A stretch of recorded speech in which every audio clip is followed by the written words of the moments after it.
Nous sommes forêt. Nous sommes forêt. Nous sommes forêt. Nous sommes forêt. Nous sommes forêt. Nous sommes forêt. Nous sommes forêt. Nous sommes forêt. Nous sommes forêt. Nous sommes forêt. Nous sommes forêt. Nous sommes forêt. Nous sommes forêt. Nous sommes forêt. Nous sommes forêt. Nous sommes forêt. Nous sommes forêt. Ce podcast donne la parole aux gardiens et aux défenseurs des forêts. Qu'ils soient porte-voix, célèbres ou anonymes, boucliers humains ou chamans ambassadeurs, ces hommes et ces femmes nous inspirent une autre manière d'être, plus consciente, plus reliée.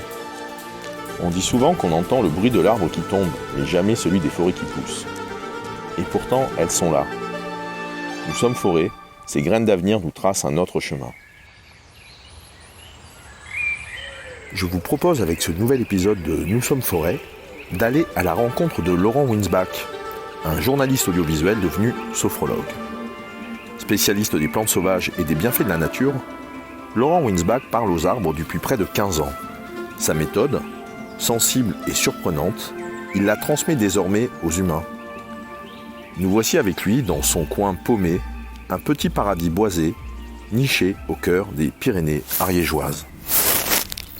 C'est un spot que j'aime bien parce que pour proposer ce que je propose comme approche avec les arbres, j'ai besoin de différentes essences en fait. J'ai besoin que sur un même lieu, on puisse avoir des arbres d'essences différentes. Donc là par exemple on a des châtaigniers, on a des frênes, on a des robiniers faux acacias. Donc ça c'est des arbres qui se sont installés d'eux-mêmes ici. Et puis on a des arbres qui ont été plantés. Donc là on a un magnifique thuya par exemple. Le thuya qu'on a l'habitude de voir complètement maltraité dans les haies le long des lotissements, en fait c'est ça, c'est un arbre gigantesque, magnifique, complètement somptueux dans sa silhouette et que là on a dans sa pleine expression. C'est assez rare d'en voir qu'on a laissé grandir. Et donc c'est cette diversité d'essences qui va me permettre de proposer aux gens une expérience immersive dans ce petit coin de nature au milieu des arbres, pour se rendre compte qu'en fait nous avons tous, sans exception, c'est ce que je prétends, nous avons tous sans exception la capacité d'entrer en communication sensible avec ces êtres vivants que sont les arbres. Simplement, ça peut paraître fou de le dire comme ça, que nous sommes tous capables de communiquer avec les arbres, mais depuis le temps que je le fais, depuis le temps que j'organise des stages où je constate que 100% des gens ont cette capacité, en réalité, ce qui est fou, c'est que ça soit possible et qu'on ne le fasse pas, en fait. Alors, Laurent Winsbach, bonjour. Nous sommes ici au beau milieu des Pyrénées ariégeoises, près de Foix. Et tu te présentes comme tu es sylvothérapeute, ou en tout cas tu exerces une activité de type sylvothérapeute, et également coach de vie, d'accompagnement par la nature. D'où vient ce chemin et cette prise de conscience ? Alors, c'est une histoire personnelle avant tout. Moi, mon histoire, c'est que je suis issu du monde de l'éducation nationale, en fait. Mes parents étaient professeurs, et quand j'étais petit, le monde se limitait au monde perçu par l'éducation nationale. J'ai eu besoin de sortir de ce monde-là quand je suis arrivé à l'âge adulte, et j'ai fait journaliste. Donc c'est le journaliste qui m'a ouvert, pourrait-on dire, sur le vrai monde. Et donc pendant plus de 20 ans, j'ai été journaliste, j'ai dû poser des dizaines de milliers de questions à des milliers de gens. Et au bout d'un moment, je me suis rendu compte que poser toutes ces questions, c'était pas satisfaisant et que c'était à l'intérieur que j'avais besoin d'aller chercher mes propres réponses aux questions que je pouvais me poser sur l'existence, en fait. Et la vie qui est bien faite et le hasard qui, à mon sens, n'existe pas, m'ont permis, suite à une période un petit peu dépressive, quand j'avais 36-37 ans, d'un seul coup de tomber complètement fou amoureux des plantes sauvages. Au printemps 2008, quand elles sont sorties de terre, ces plantes que j'avais jusque-là simplement admirées de manière contemplative, j'ai eu besoin de les connaître, j'ai eu besoin de les toucher, j'ai eu besoin de les sentir, j'ai eu besoin de savoir à quoi est-ce qu'elles servaient. Et à chaque fois que je parvenais, avec mes mots malhabiles de total néophyte, à en identifier une, je découvrais qu'elle était soit alimentaire, soit médicinale, soit les deux. Et ça a complètement bouleversé ma vision de la nature, mais ma vision de la société humaine aussi, parce que je me suis dit, si moi qui ai été un bon élève, on m'a pas appris ça, ça veut dire qu'on est dans un système qui nous tient éloignés de cette pharmacie à ciel ouvert, de ce garde-manger à ciel ouvert, entièrement gratuit. Donc il y a là tout un savoir, toute une connaissance, et ça a remis complètement en question ma vision de la société, en fait. Et je me suis dit, non, mais il y a des alternatives à trouver à ce système qui veut nous trouver des solutions uniquement de manière marchande, uniquement de manière chimique. Non, on a la capacité de se nourrir, on a la capacité de se soigner grâce à la nature. Et donc la vie qui est bien faite m'a guidé vers une formation qui s'appelle l'Université des plantes, que j'ai suivie pendant 3 ans. Et la première chose qu'on faisait quand on étudiait une plante, c'était pas de s'enfermer dans une salle de classe derrière un pupitre. Non, c'était d'aller la rencontrer sur le terrain et de passer une demi-heure en tête-à-tête avec elle. La première chose qu'on faisait, c'est qu'on vivait la rencontre avec la plante en tête-à-tête avec elle. Et moi, qui avais une formation cartésienne, j'ai été stupéfait. J'ai cru que je devenais fou, en fait. J'ai été stupéfait de voir que quand je fais cette expérience, quand je m'autorise à vivre cette expérience d'aller rencontrer une plante en tête-à-tête, j'ai des messages. Il se passe des choses. J'ai des informations, je reçois des informations, et c'est pas parce que je suis chaman ou druide ou je ne sais quoi. Non, c'est juste parce que je prends ce temps-là. Parce que j'ai pris la peine de m'asseoir au pied de la plante. Un temps d'écoute, en quelque sorte. Un temps d'écoute, exactement. C'est lié à cette méthode. C'est simplement s'autoriser à aller passer une demi-heure avec un être végétal, qui est un être vivant, et à se dire, tiens, je vais le rencontrer. Donc pendant cette demi-heure, cet être végétal va être l'être le plus important de mon existence, et je vais l'observer, et je vais observer tout ce qui se passe à l'intérieur de moi, en termes de sensations corporelles, en termes d'émotions, en termes de pensées, de souvenirs. Et c'est ça qui va me donner une approche sensible de cette plante et qui va me donner à la fois un certain nombre d'informations sur la plante, mais aussi sur moi-même, en fait, et sur ce que je peux rééquilibrer à l'intérieur de moi, parce que chaque plante va m'inviter à un rééquilibrage. Et alors, et les arbres alors, comment ça s'est passé, le fait de passer de plantes médicinales, de plantes alimentaires, d'êtres végétales, aux arbres, aux essences des arbres? Alors, parmi les végétaux que nous étions amenés à utiliser, il y avait de temps en temps des arbres. C'était pas forcément pour moi les plus faciles d'approche, parce que j'étais trop impressionné par leur taille, en fait. Ça m'allait d'étudier une petite plante qui poussait dans une prairie, de devoir me pencher avec une loupe, etc. Mais dès que j'étais face à un arbre, j'étais impressionné par, on pourrait dire, son énergie, son aura, sa grandeur, sa majesté. Donc j'avais du mal à faire le distinguo entre les différentes essences. Et puis petit à petit, je m'y suis habitué. Et en fait, pour organiser des stages d'une année à l'autre, c'est plus facile de fonctionner avec les arbres qu'avec les plantes. Parce que les arbres, on a de bonnes chances, sauf s'il y a eu une tempête ou si un humain est venu les abattre, mais on a de bonnes chances de les retrouver exactement au même endroit d'une année à l'autre. Alors que les plantes, on voit que là, on est sur une année particulièrement sèche, par exemple. Donc aujourd'hui, on n'a pas les mêmes plantes qu'il y avait l'année dernière à la même époque. Donc pour pouvoir amener des gens dans la nature à la rencontre du végétal, le mieux c'est les arbres parce qu'ils ont une assise, une constance dans leur présence qui font que c'est plus pratique, on va dire, en termes d'organisation. Et puis, même si moi je viens de dire que j'avais eu du mal au point de départ avec les arbres, je constate que les gens, en général, eux, c'est plus facile pour eux d'établir le contact avec justement un être qui va en imposer par sa taille, par sa majesté, qu'avec une petite plante. Donc, et justement, pour toi, comme tu nous le précisais, les arbres t'impressionnaient par leur taille, leur stature, cette forme-là, en tout cas, il a fallu, je ne sais pas si le terme correspond à domestiquer ou apprivoiser, ou en tout cas te familiariser avec eux. Oui. Comment ce chemin s'est déroulé et comment ça se déroule dans tes stages, dans tes séances d'initiation, le fait d'approcher, de rentrer dans cette communication sensible, ce temps de communication sensible avec un arbre? Alors, donc, la réponse à ta première question, c'est l'expérience en fait qui a fait que, à force de rencontrer des arbres, petit à petit, ce côté impressionnable qu'il y avait chez moi, je me sentais comme un gamin en fait, comme un tout petit enfant, etc. Petit à petit, j'ai laissé ça de côté et j'ai fini par vraiment ne plus avoir de masque émotionnel et réussir à rentrer directement en contact avec eux. Donc ça c'est voilà. À force de les fréquenter, j'ai pu faire abstraction de leur taille, j'ai pris l'habitude et j'ai cessé d'être trop impressionné, même s'ils m'impressionnent toujours favorablement, mais ça m'empêche pas de les rencontrer. Et ensuite, comment est-ce que ça se passe dans les stages découvertes avec les stagiaires ?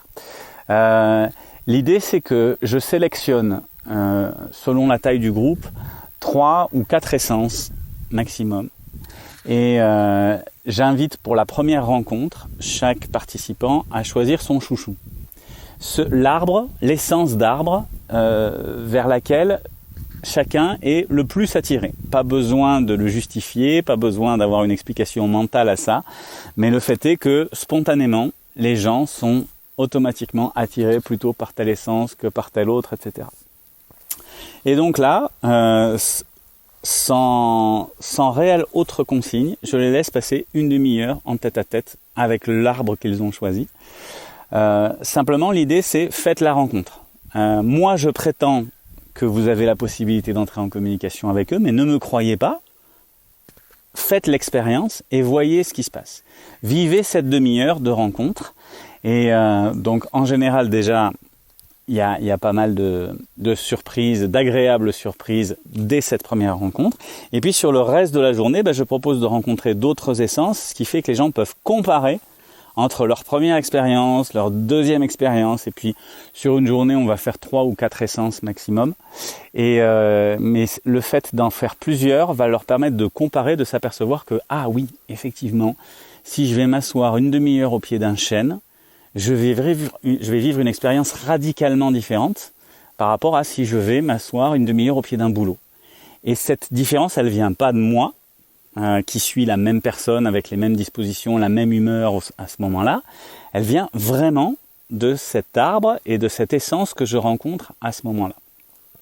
Et l'idée, c'est de réussir, à force de rencontrer différentes essences, à mettre des mots sur qu'est-ce qui vient de cette essence.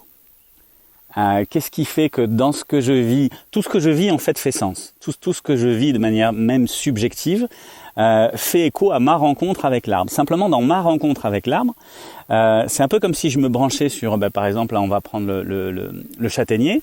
Donc si je vais me mettre au pied du châtaignier, je vais vivre. C'est comme si je me branchais à radio châtaignier, donc je vais entendre la fréquence du châtaignier. Simplement, cette fréquence, soit je vais la percevoir pour ce qu'elle est et ne pas réagir émotionnellement, soit peut-être que cette fréquence, elle va éveiller quelque chose chez moi, un souvenir, des images, et que je vais émotionnellement réagir à cette fréquence. Donc là, l'idée, c'est que mon émotion, elle est toujours authentique, mais c'est peut-être une réaction à l'essence, à la quintessence de l'arbre. Donc l'idée, c'est à force, en partageant les expériences des différents stagiaires, de s'apercevoir qu'on a tous effectivement la même perception de la vibration originelle de l'arbre, mais qu'après, en fonction de nos vécus, on va en vivre une expérience qui sera, entre guillemets, filtrée par nos propres vécus. Alors, un exemple que je peux donner concret, une personne qui va avoir des difficultés à aller voir un chêne, ça va traduire une problématique avec l'autorité, par exemple. Pourquoi cette relation entre le chêne et l'autorité ? Parce que le chêne, en fait, dans ce qu'il dégage, c'est lié à sa forme, son odeur, son apparence, sa manière d'occuper l'espace, on pourrait dire. Son non-verbal, hein. On parle entre humains de communication non-verbale. Un arbre, il a une silhouette. Il a une façon de prendre place sur la terre et de s'élever vers le ciel. Et cette façon est très différente selon que je suis un chêne, donc avec un tronc colossal, des branches maîtresses assez énormes et que je m'étends dans toutes les directions possibles en quelque sorte pour conquérir l'espace, donc avec une forme d'autorité, ou que je suis un bouleau qui va être uniquement dans le côté très longiligne, dansant, coloré, les feuilles qui gigotent. Au niveau de son écorce. Exactement. Donc on n'a pas du tout la même approche entre le chêne et le bouleau, par exemple. Et il y a des gens qui vont réagir à l'énergie du chêne en disant il pense qu'à lui, il occupe tout l'espace. Et il y a des gens qui vont avoir des réactions comme ça. Et là, il suffit de demander quelle a été en général leur relation dans leur enfance avec leur papa, et on comprend qu'il y a des choses qui sont à résoudre aujourd'hui parce qu'elles sont toujours présentes chez ces personnes-là, et que oui, elles confondent une autorité saine qui est celle du chêne, parce que le chêne, c'est un arbre qui, comme tous les arbres, ne demande qu'à être lui-même et à grandir tout simplement là où il pousse. Donc c'est pas un conquérant, il n'est pas dans l'autoritarisme, mais il dégage, c'est vrai, une force, une puissance qui, si on les considère comme étant dans notre camp, vont nous permettre de renforcer notre confiance en nous, notre audace, notre courage face aux aléas de la vie. Grosso modo, le chêne, quand les gens ils vont voir le chêne, souvent, je leur demande de noter ce qui se passe pendant leur expérience, et que quand ils lisent ce qu'ils ont vécu auprès du chêne, il y a beaucoup de formules à l'impératif. Le chêne dégage dans les messages qu'il envoie aux gens, fais ci, fais ça, arrête de ci, arrête de ça. Donc il a cette autorité. On va avoir des messages de cet ordre-là. Oui. Donc et à ton échelle, par exemple, au niveau de ton parcours, un souvenir ou une expérience marquante comme ça de messages ou on n'est pas simplement dans la description d'une sensation, on est aussi dans la perception d'un message qui peut advenir. Donc, qu'est-ce que j'imagine que tu as dû avoir une ou au moins une expérience extrêmement marquante, toujours vibrante en toi, d'une communication comme ça avec un arbre. Alors j'en ai plein personnellement, mais je crois que celle qui m'impressionne le plus, c'est celle avec mes stagiaires en fait, parce que c'est celle que je vois pas forcément venir. Quand c'est pour moi, je dirais que oui, des fois j'ai des révélations, mais après je les fais mûrir dans le cadre de mon propre développement personnel, et c'est ok. Mais des fois j'ai des surprises, et notamment une fois un stage découverte. Donc l'idée c'était pas du tout d'aller creuser en termes de développement personnel chez les gens, et je demande toujours avant que les personnes aillent voir un arbre si elles sont ok, parce que on peut être attiré par certains arbres, et justement il y a certains arbres qui peuvent nous faire réagir aussi de manière douloureuse par rapport à notre vécu, en fonction de ce qu'ils dégagent. Donc je demande, et personne ne dit rien, personne ne s'oppose, et donc on va voir un arbre qui est le robinier faux acacia, qui est un arbre qui pousse en groupe, qui pousse très très vite, qui va nous renvoyer à une énergie d'adolescence, on va dire, chez l'être humain. Et donc les stagiaires commencent à partager un peu ce qu'ils ont vécu, et on retrouve cette idée d'insouciance, de légèreté, d'être en groupe, en bande, etc., de s'amuser, de danser. Et puis il y en a une qui parle en dernier et qui dit « moi, j'ai eu que des images de mort en fait avec cet arbre, et donc là c'est compliqué derrière d'expliquer que c'est un arbre de joie, de légèreté, etc. Donc j'ai renvoyé les autres stagiaires à la rencontre d'autres arbres, et je me suis entretenu avec elle, et je lui ai tout de suite posé la question: est-ce que tu peux me parler de ton adolescence? Et elle me dit moi mon adolescence elle se résume grosso modo dans ma mémoire à ma tentative de suicide. Donc voilà, ça c'est le genre de truc, je sais que ça marche, mais ça me bluffe quand même de voir à quel point quand quelqu'un va réagir à un arbre, en fait elle avait parfaitement capté l'énergie adolescente de cet arbre, simplement comme chez elle l'adolescence était associée à quelque chose de complètement dramatique et mortifère, elle avait vu la mort en entrant en contact avec cet arbre. Son tort, entre guillemets, avait été de ne pas dire qu'elle n'avait pas envie d'aller le voir, parce qu'elle nous l'a dit après. Et j'avais posé la question, mais elle y était allée à la force du mental, et ça, il ne faut pas. Et un point que j'ai pu remarquer en venant te voir ici, dans ton domaine, dans ton pays, c'est que en fait, il y a un eucalyptus dans ton jardin. Oui. C'est pas vraiment une essence du coin. Non. Et c'est un eucalyptus où il y a un bon fauteuil en bois posé à côté. Et donc, tu m'expliques que c'est un peu ton arbre, pas maître, mais un arbre avec lequel tu dialogues, de façon privilégiée. Très fréquente. Ouais. Voilà. Ouais. C'est vraiment dans mon jardin. Déjà, donc il est dans mon jardin, donc il est facile d'accès. Dans mon jardin, j'ai aussi figuier, bouleau, sumac de Virginie, saule, etc. Mais spécimen, l'individu que je vais voir régulièrement, c'est cet eucalyptus par rapport à ce qu'il dégage, et peut-être que aussi parce que j'en ai plus besoin. Donc c'est effectivement, on pourrait dire, mon confident et mon maître spirituel favori. Après, il arrive aussi que, je dirais par réflexe, j'aille me mettre au pied de l'eucalyptus et que son premier message, ça soit me dire non, aujourd'hui c'est pas moi. et là, je cesse de fonctionner sur la base de mes habitudes, parce que si j'y suis allé vers lui, c'était un réflexe conditionné, et je me dis ah oui, ok. Et là je reviens, je me centre, et c'est intuitivement que je vais regarder les autres arbres et que je vais voir celui qui m'appelle ce jour-là. En fait, c'est ça la meilleure des manières d'aborder. C'est pas d'y aller sur le plan mental en se disant, tout à l'heure je parlais du chêne qui donnait du courage, etc. On peut se dire tiens, j'ai besoin de courage, je vais aller voir un chêne. Mais c'est mentaliser la chose en fait. Et c'est vraiment pas ce que je recommande. L'idée c'est que ça soit dans une forêt, dans un jardin, dans un parc, en pleine ville, etc. Observer les arbres et écouter ce qui se passe à l'intérieur de soi et se laisser attirer.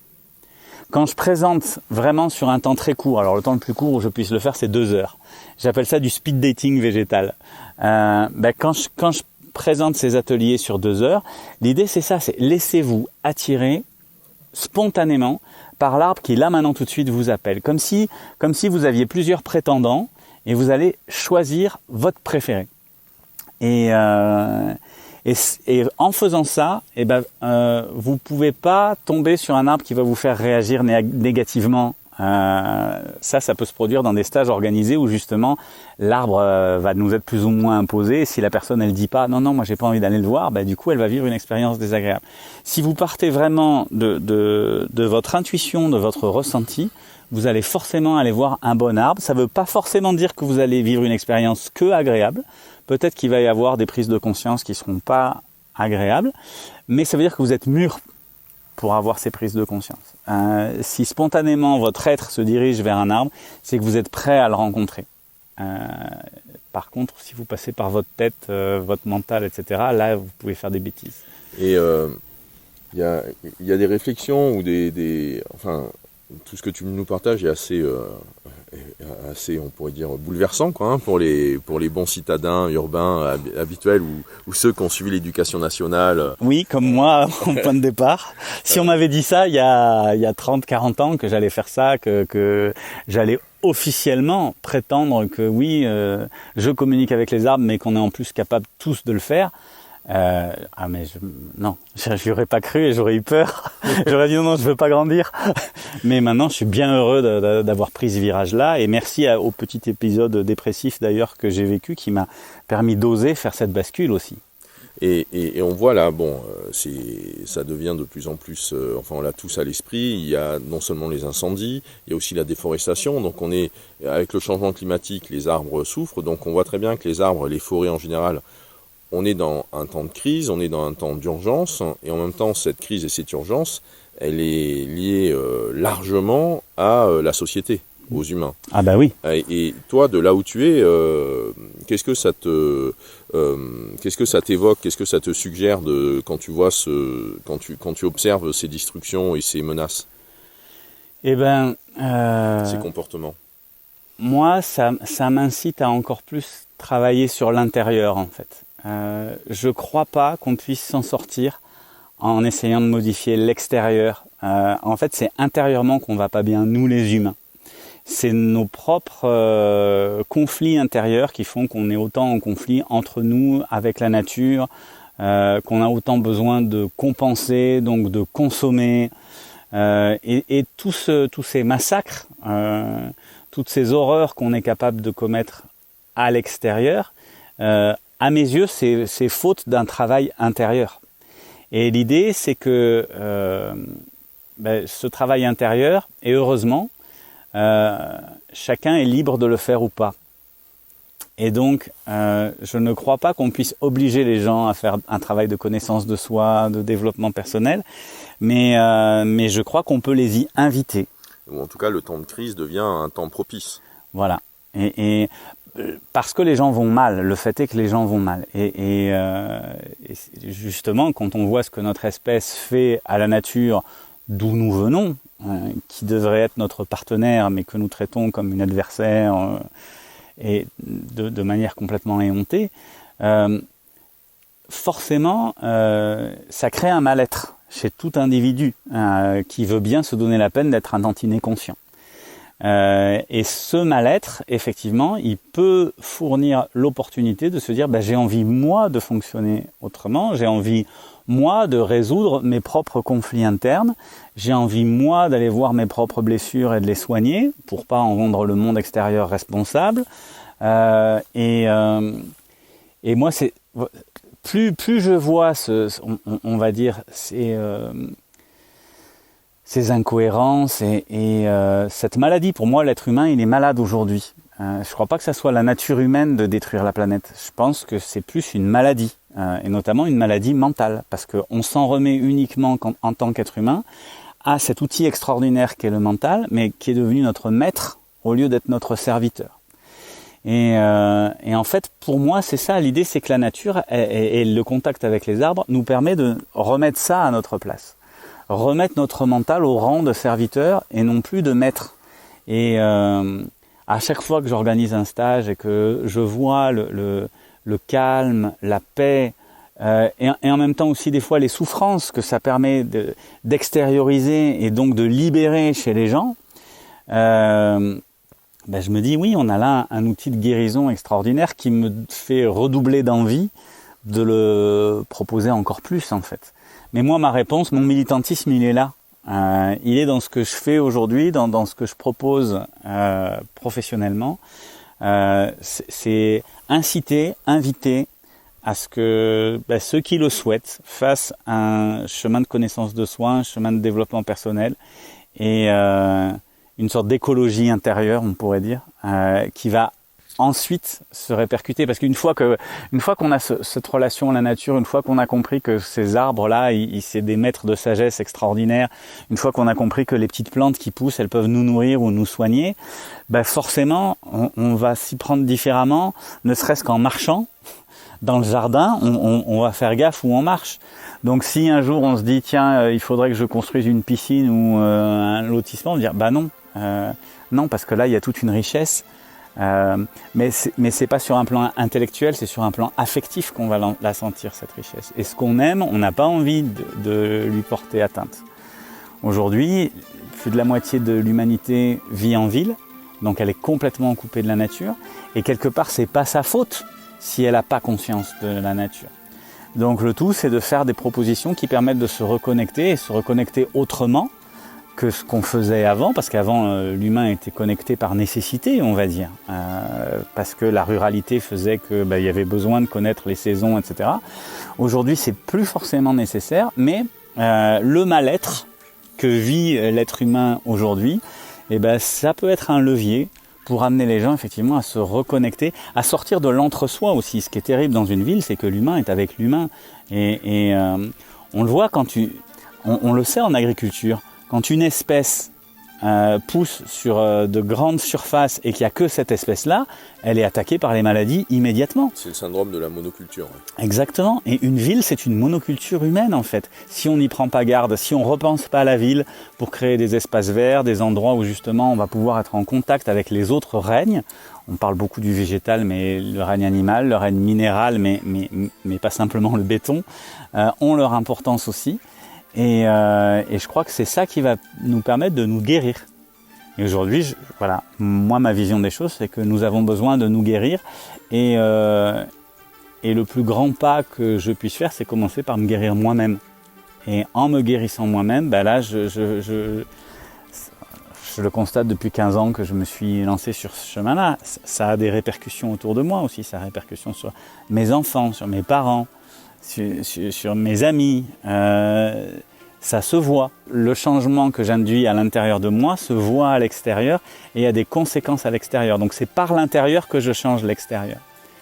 Voilà un petit peu comment je vis cette période agitée que nous traversons. Merci Laurent, et merci de nous avoir guidés ici au milieu des arbres qui sont tes compagnons de discussion. Merci à toi. Nous sommes forêt. Que faire maintenant ? Vous pouvez avant tout décider de rejoindre et de participer à l'association ou au projet de la personnalité que nous venons de rencontrer. Leurs coordonnées sont incluses dans le descriptif de cet épisode. Vous pouvez également vous abonner pour nous soutenir et partager sur vos réseaux les témoignages de Nous sommes Forêt. Vous pouvez aussi, bien sûr, nous donner des étoiles sur votre plateforme de podcast préférée et favoriser ainsi notre audience. Merci à toutes et à tous de nous avoir écoutés. Je vous donne rendez-vous dans 15 jours pour un nouvel épisode de Nous sommes Forêt.